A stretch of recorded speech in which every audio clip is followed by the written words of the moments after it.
Hello, and thank you for tuning in to episode 34 of Your Ghost Stories. Today, we have a guy named Dillon Atkins from Huntsville in the USA. I loved chatting with him and know that you're going to love this episode. Before we get started with today's show, I do have an announcement to make. Sadly, Nigel will no longer be co-hosting this podcast with me due to time restraints and juggling other commitments. I know this does change up the dynamic of the show, and a lot of you guys listening enjoyed the chemistry between us. But for now, it will just be me working on the podcast. But that being said, I still plan to be very consistent with uploading weekly episodes and will continue to secure awesome guests to keep having these fascinating conversations. More than ever, your support of the show means a lot, and I can't thank each and every single one of you for simply hitting follow on either Spotify or Apple Podcasts or wherever you may be listening.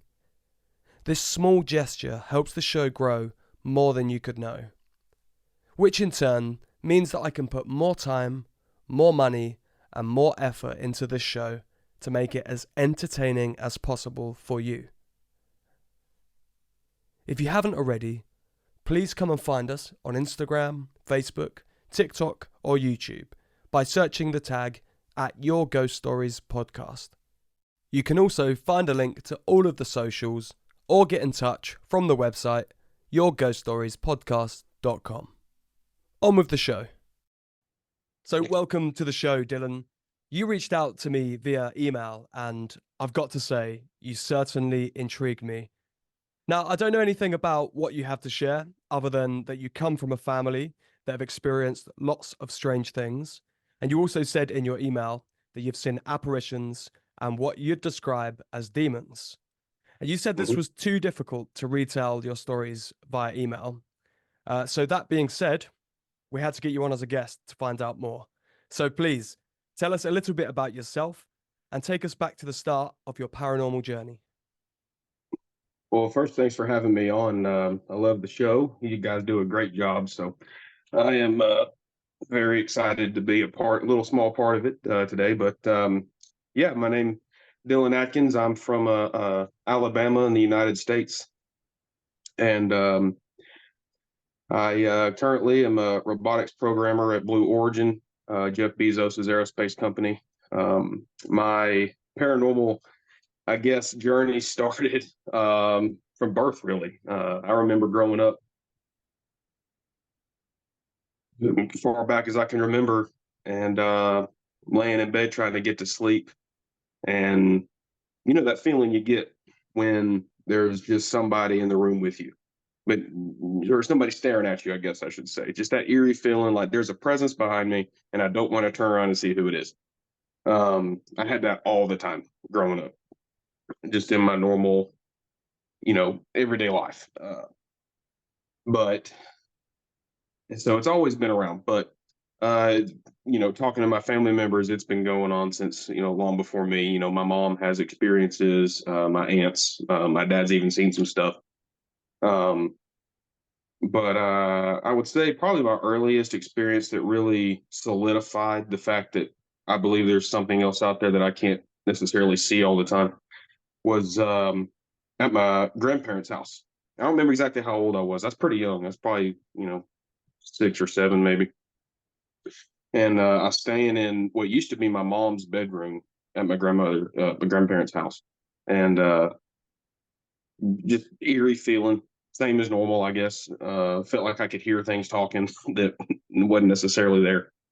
But the dresser, it was a fairly large house, so they had an intercom system, and that'll play in a minute. But the dresser was up against the wall opposite of what the bed was on, opposite the wall that the bed was on, and that dresser just randomly, it had to be probably 3, 4 o'clock in the morning, and I just woke up completely awake. You know how everybody says, you wake up from a dead sleep. I was completely awake, and about a minute later, that dresser, it's an older dresser, probably from the, I don't know, 70s or early 80s, I guess. just started shaking violently. And there's nothing there to shake it, and I'm not shaking. Doors aren't shaking. It's just the dresser by itself is shaking just very loudly, very violently. And the only thing I could think to do was call my grandparents. The problem was the intercom to call them was on that dresser. And I wasn't about to touch the dresser, but I had to go past the dresser to get to the bedroom door. So I jumped from the bed to the door. So in one nice smooth leap, I went from the bed to the door, opened the door, and out the door downstairs to my grandparents' bedroom, and I stayed down there the rest of the night. That was my first really seeing and experiencing something besides just a creepy, weird feeling. And that's what told me there's other things out there besides just what I can see, I guess, in the physical world. But So tell us a little bit more about your family experiences as well. yeah, in that same house, in the same house when my mom was growing up, my grandparents' room was downstairs. My mom's room and her sister's rooms, my aunts, were upstairs. And my grandparents, this was told to me by my grandmother, um, and my mom corroborated it later on. I asked her about it when I was an adult. But anyway, the my grandparents were laying downstairs in their bed reading or doing whatever. My mom and my other aunt Terry were in their rooms, and my aunt Sherry, who is the oldest out of the three, um, wasn't home. She was out somewhere, and my grandparents heard the front door open and shut, footsteps going through the foyer and then down the hall into her room. The door shut, rustling around, getting changed, whatever, doors opening and shutting and all that. And then about an hour later, I think they heard the door open again, footsteps, the whole thing again, the whole bit all over again. To which they were, I guess, a little taken back. So my grandparents went up to my aunt Sherry's room and knocked on the door. And she came to the door and they said, "When did you get home?" And she said, "Just now." They said, "Well, an hour ago, or however long before it was, we heard you come home and all the same stuff." She said, "No, I just got home." So they heard this, whatever it was, mimicking my Aunt Sherry's coming home an hour before she actually got home. So that was one story from my family experiences in that house. Um, Another one, just real quick one, was I want to say it was my Aunt Sherry and my Aunt Terry were in the bathroom getting ready, doing their hair and makeup. I think they were going out to do whatever they did when they were teenagers, and a hand, like a man's hand, pushed the door open. It was already kind of cracked, from what I understand, and it came through and reached and tried to grab one of them's hair. To which they freaked out and jumped back and everything, and they opened the door and there wasn't anybody there. That was when I was told. Um, there's been more, but I can't fully remember all of them. But that's the two that come to my mind first. The scary thing is the amount of people that have had the experience of a trickster spirit, sorry, of a spirit throwing their voice. I'm not sure if you heard our first ever episode, but Yeah, this exact same thing happened to me. And the same thing happened to my sisters with the hand in a house we lived when we were younger. A really. witch's hand came through the door. I'm not sure if I mentioned it. I'm going to get my sister on one day. She's been saying she wants to come on. But yeah, both my sisters in the same room saw that hand come through the door. Uh, That's fas- crazy. Fascinating stuff. And Yeah, there's always so much more weight to a story when more than one person experiences it. But when you yeah. have a whole family of people having the same experience, that really does say something. So, Hmm. why do you think your family are affected by these paranormal experiences more than others? Do you think perhaps uh, you have some kind of medium abilities in your genes, or do you think it's something about the house in particular? I think I don't think is necessarily any kind of medium ability or anything like that, or even the houses. I think that it's because some other stories are in places that are the most random places you would think to see things. But I think it's really maybe we have a connection with these other areas of existence when we're born, and maybe as we get older and we tell our parents about the imaginary friend or about the oh, I saw this thing, and they say no, that's not real. We grow up maybe kind of shutting that stuff out to where we don't notice it anymore, or if we do, we're able to explain it away, and we just don't pay attention anymore. And my mom and her sisters in particular, and myself, were raised, um when we had those experiences, they were not discounted. They were. I wouldn't say that they were corroborated or anything like that. It was just it wasn't. We were not told. Well, that's not real. Um, and so maybe we just kind of retained that natural ability to experience and come in contact with the other physical, just not tangible, maybe beings that are out there. I think that's to me, that's my explanation for it anyway. So you really don't strike me as the typical believer in the paranormal, whatever that may be. I think as time progresses, that kind of thing that people imagine, or that person that people imagine as somebody that believes in the paranormal, is fading away. And I think now that technology is so advanced and we can have video calls like this Yeah. and podcasts, we start to realize that it's such a range of people that are having these experiences, not just some crazy person who's yeah, um but yeah, so for people listening, I'm currently sitting on a call with Dillon, and I can see, he's a well-built guy. As you heard, uh, you look like a sensible guy, and as you heard from the beginning of the call, you sound like you have a great job as well. Um, so yeah, it's just it's crazy that just hearing all these experiences. We're only 33 episodes in, and Yeah. all the similarities that are coming together as well, is just blowing my mind. The amount of people that have such similar experiences, and I'm not sure if we'll ever get to the bottom of what is happening, but damn, I'd love to find out.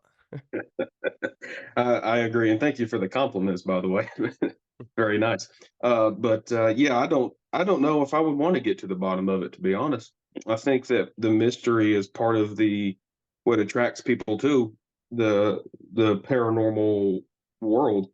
And maybe if we were somehow, through science and technology and whatever else, are able to get to the bottom of the mystery that is these paranormal things, experiences, it wouldn't be as attractive. I think it's the fear of the unknown that attracts people to it. Same reason we go see horror movies. We like to be scared as people. I think for the most part. Anyway, some people don't like that. But I like a little bit of thrill. A little bit of adrenaline. So I think I'd like it to stay a little bit mysterious, personally.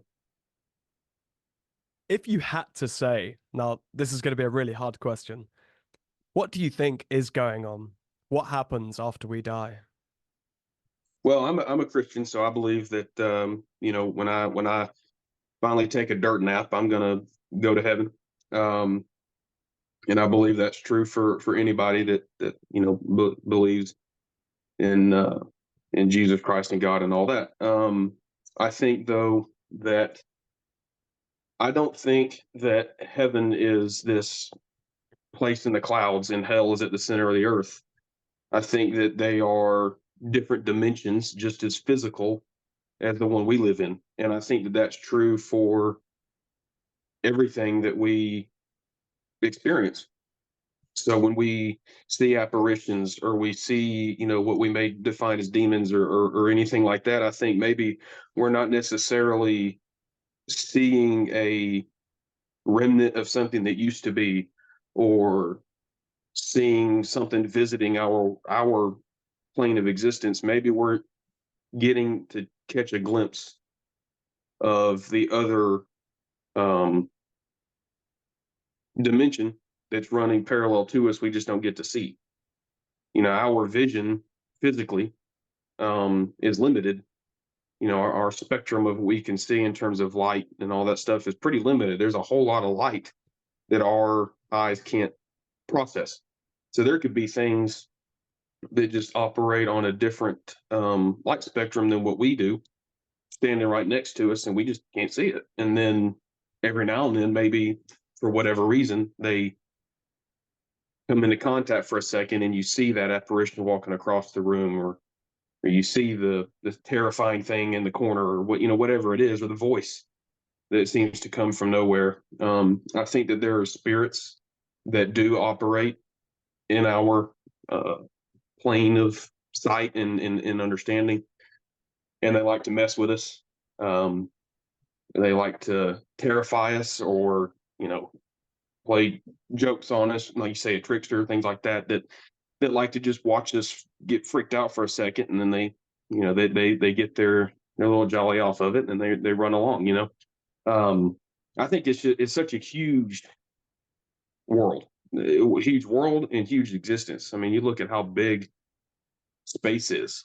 There's so many planets, so many galaxies, so many things. Like, there's a lot of things out there we don't understand, and this is just one of them. I love that, and I think that's a really, really great answer. Now, Thank you. I'm not religious, but from the Mhm. bottom of my heart, I do believe in good and evil.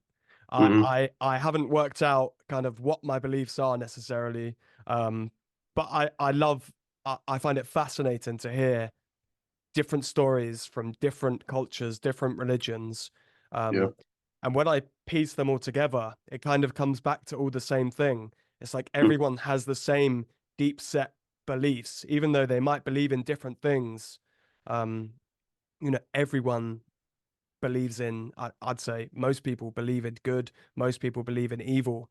But yeah, Mhm. where does that come from? I mean, you having faith in Christianity and belief in Christianity, that it probably makes a lot of sense for you why there is good and why there is evil in the world. Yeah. But as somebody who's not, I mean, don't get me wrong, I have faith, but I don't Mhm. necessarily believe, and I do believe in a higher power, but I'm on a journey trying to discover what it is I believe Yeah. personally. Yeah. Um, And so that's perfectly fine. And don't let anybody tell you it's not. so please continue. If you've got any more stories to tell us, we'd absolutely love to hear them. Yeah. I actually, there's one story. I don't remember exactly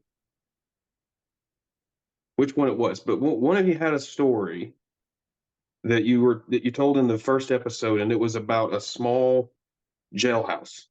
Yes, that was Nigel. Yes. Yes. I have a similar story.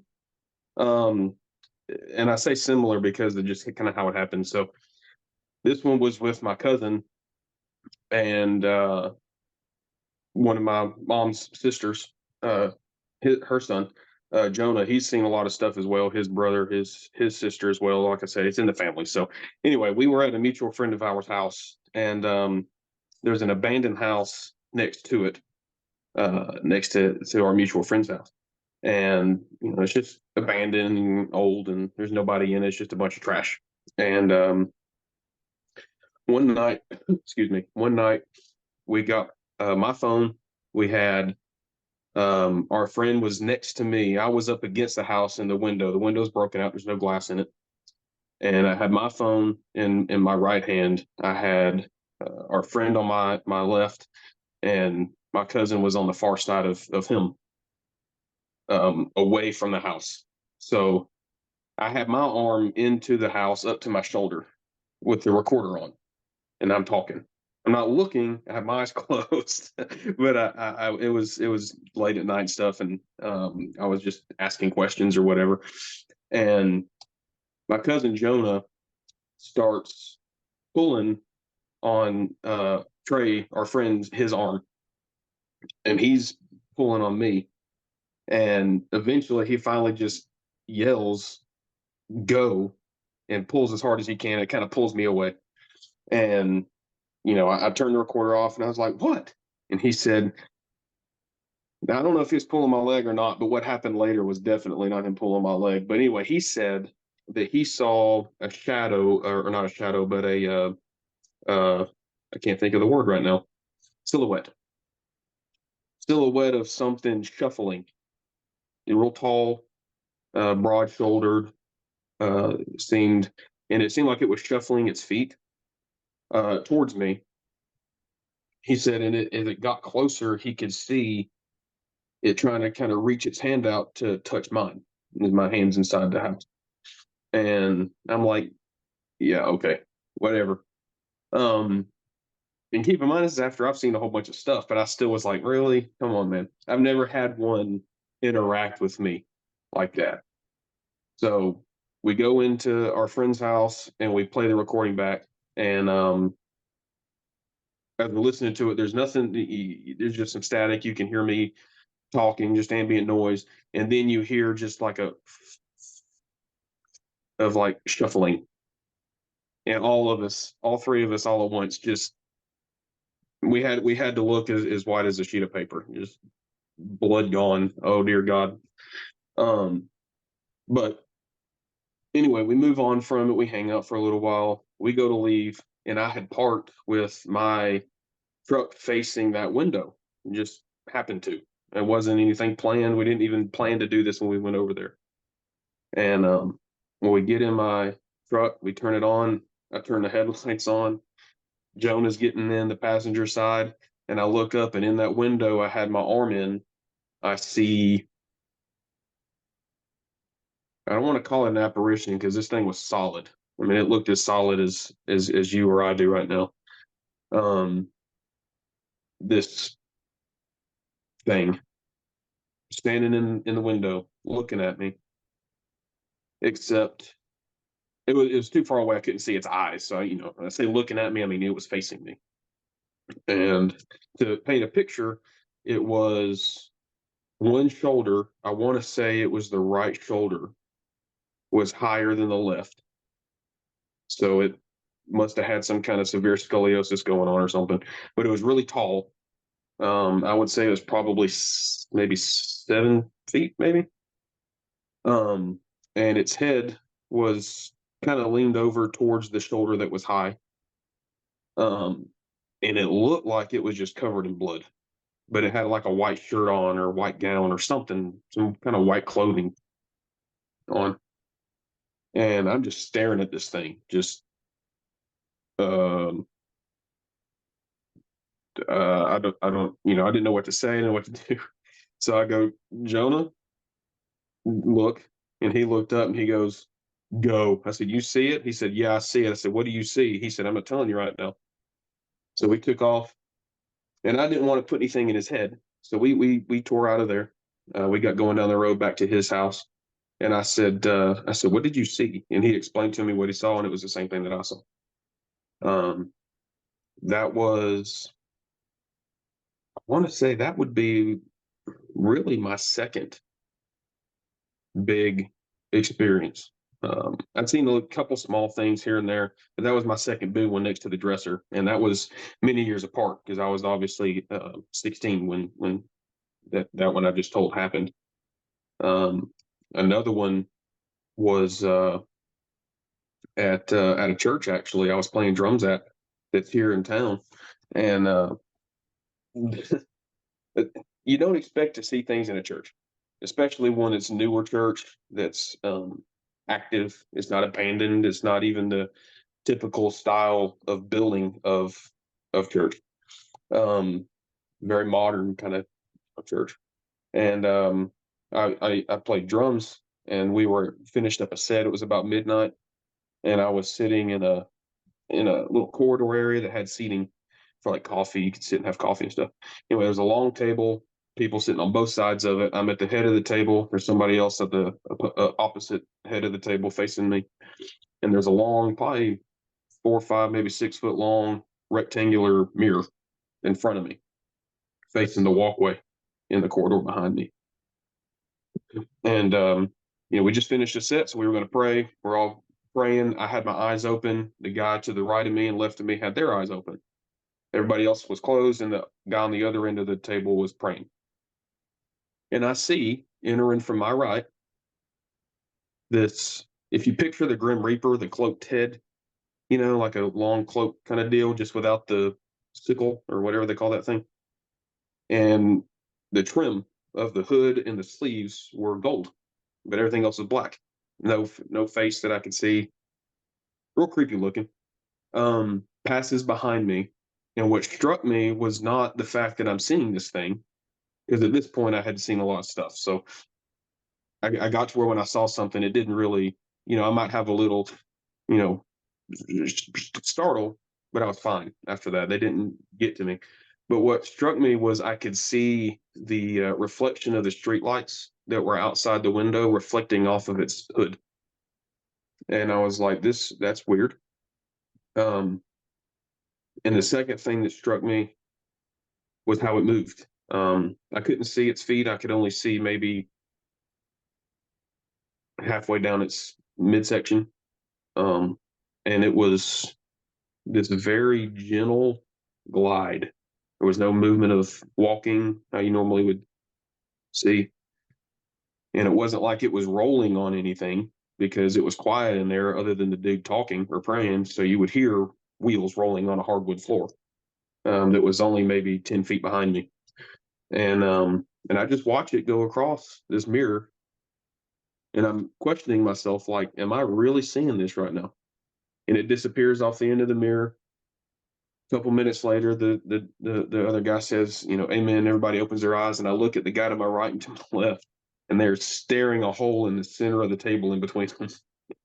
And I just sat there for a while, and I kind of looked back and forth to them, and I said, "So, did anybody else?" And before I could finish, they both said, "Yep." And I said, "What did y'all see?" And they explained to me what they saw, and it was what I had seen. Um, and I was like, "That's really weird to see inside of a church."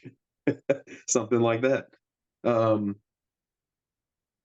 and they could see it longer than I could. I could only see it to where the mirror ended, but because the guy to my right was actually facing the direction it was going, he was able to see it, and it just went and disappeared behind the doorway that was into the corridor area, and just, I guess, kept going on. I don't know where it went, but that was a very odd one. Um, I don't know how much more time you have. I have one more that's um, really freaky. Man, Um, you've got the hairs on the back of my neck standing up with that story. And if you've got a story freakier than that, man, I'm all ears. So just going back to that last one, in your yeah, initial email to us, you mentioned that you've seen demons. Would you yeah. describe what you saw in the church that day as evil, as a demon? I've thought about that really hard. And I honestly, I would say, yeah, I would say it was. And I only say that simply because of the way it looked. But the confusing part to me was the gold trim. That's odd for a demon for me. But I would say that it was. He's just bowling. Yeah, he was a very well-to-do demon. Apparently, Yeah. apparently, he was having a good year of the year, I guess. Um, but he Captured many souls. yeah, Satan was happy with him. Um, I think it was, though, because actually I asked one of the pastors there a couple days later who saw it with me. He was one of the guys sitting there in front of me. I said, what would explain that? Like, why would there be that in a church? And he said something very profound to me. He said, well, there's no such thing as holy ground. The place you're going to experience the most demons is where the most demons are set, or where most people are set free from them, which would be a church. And at the time, the church was actually going through some leadership um, turmoil, I guess you could say. It was some very uncertain times, and there was a lot of unhappy people. It's since been fixed and it's fine now, but back then it was going through a lot. And I think that what we saw was maybe the just the physical manifestation of all of those uh, feelings of betrayal and hurt and whatever else that just kind of manifests this thing. Um, I think that's the best explanation I can give to it. Absolutely fascinating. And yeah, I couldn't agree with you more. That sounds like you're on the money there. So, Dylan, we've got about 5 minutes left. If you want to share your last story, we'd absolutely love to hear it. Yeah. So there was a point in time when my uncle was going through a lot of health stuff, and he almost died a lot, several times in a year. And my cousin called me one day, and he said he tried to sound so calm on the phone. His parents, my aunt and uncle, were in Birmingham, not y'all's Birmingham, the city Birmingham in Alabama where I live. Um, it was he was down there at a hospital, getting treatment for what he had going on. My cousin was staying home alone. We were 17, 18, I want to say. Uh, Maybe 19. Maybe. I think I was 19. Anyway, um, he called me and he tried to sound so calm on the phone. It was funny. I answered the phone. He goes, "Hey," I said, "Hey, how you doing?" I said, "Yeah, I'm good. So what are you doing?" So I'm driving down the road. He goes, "Cool.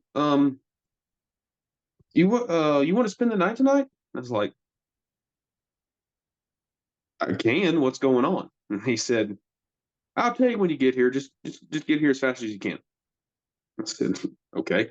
So I told my parents, I was like, "Hey, I'm gonna spend the night with Jonah," and he said, "Okay." So I went over there and I got there, and he told me what was going on, and he said he would come home, and every picture of their family would either be face down or in the floor. Every cabinet door would be open, you know, and there would even be like they had the plaster, I guess, bookends to hold books of like a horse or a cat or dog, whatever. It's really decent size, pretty heavy, and they'd be in the floor, and and he would hear things. He would hear stuff moving around. Now, they had a lot of cats and stuff, so I was like, "Well, that's probably what that is." Um, but anyway, we're talking about everything, and I didn't tell him what I thought it was, um, but I wanted to know what all happened, what all he experienced, and he said, "Well, a few, this has been going on for a few weeks."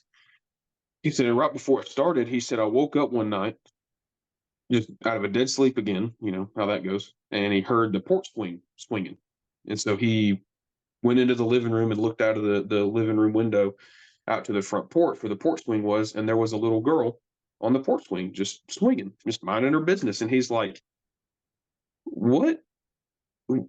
It's like 3 o'clock in the morning. What are you doing?" And I think he went and knocked on the window or he did something, and she looked at him, and when she looked at him, her eyes were just solid black.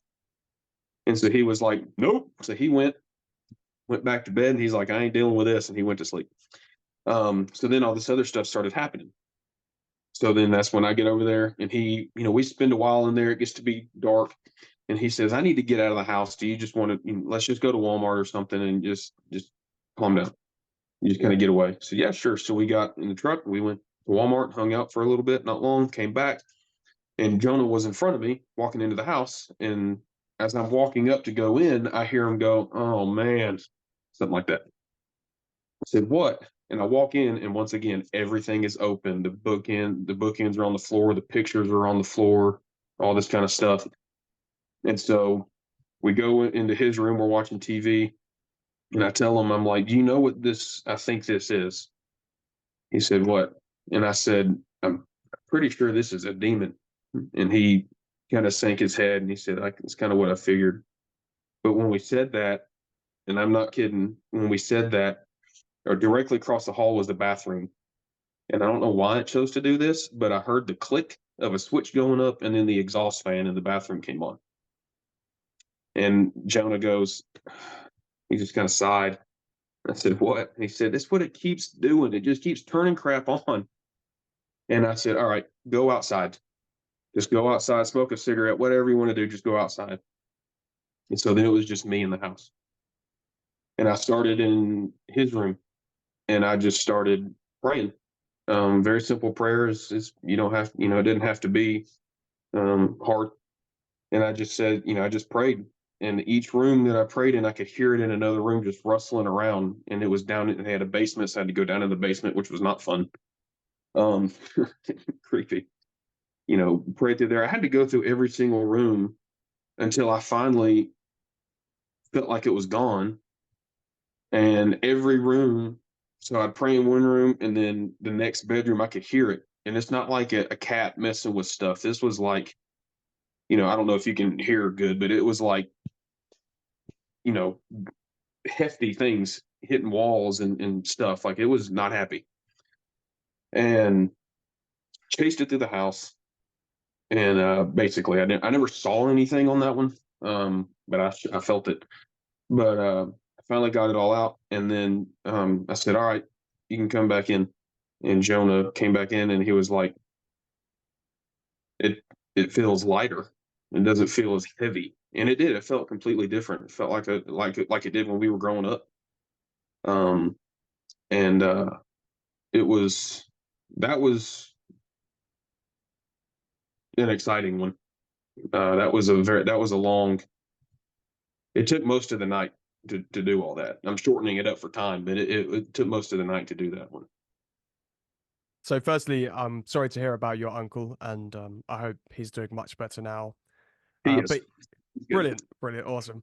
Um, it certainly sounds like a poltergeist or demon to me, from everything that I've heard over the years. And Hmm. yeah, and there is so much power in prayer. Even as someone that's not religious, I believe prayer has Yeah. such a profound impact on these kinds of situations and just our everyday life as well. Just having Mhm. belief, having faith, I think has power in that itself. Um, Dillon, like you seem like a rational, well-spoken, and sensible guy, and I can't thank you enough for taking the time to come on the podcast.